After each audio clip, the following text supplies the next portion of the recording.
Bhavnagar Somnath national highway પર ફરી સિંહ આવી પહોંચ્યો। જાફરાબાદના મીઠાપુર ગામ નજીક મોડી રાત્રે સિંહ હાઈવે પર આવી ચડતા વન વિભાગ કામગીરી સામે સવાલો ઉઠ્યા। હાઈવે પર સિંહ જોવા મળતા વાહનોના પૈડા થંભી ગયા। વન વિભાગની ઘોર બેદરકારી સામે આવી। નેશનલ હાઈવે પર વાહન અડફેટે 3 વન્ય પ્રાણીઓના થયા હતા મોત। વન વિભાગનું પેટ્રોલિંગની અછતથી અવારનવાર સિંહ હાઈવે પર આવી જતા હોય સિંહ હાઈવે પર આવી જતા હોય છે।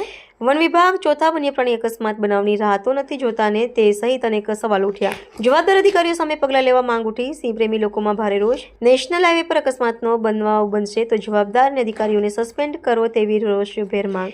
કેમ વન વિભાગના અધિકારીઓ કાગવદરથી ટીમ્બી સુધી આઉટસોર્સિંગનું ટેન્ડર બહાર પાડી અનુભવી માણસો રાખવામાં આવે તો નિર્દોષ વન્ય પ્રાણીઓ અકસ્માતનો ભોગ બનતા અટકે।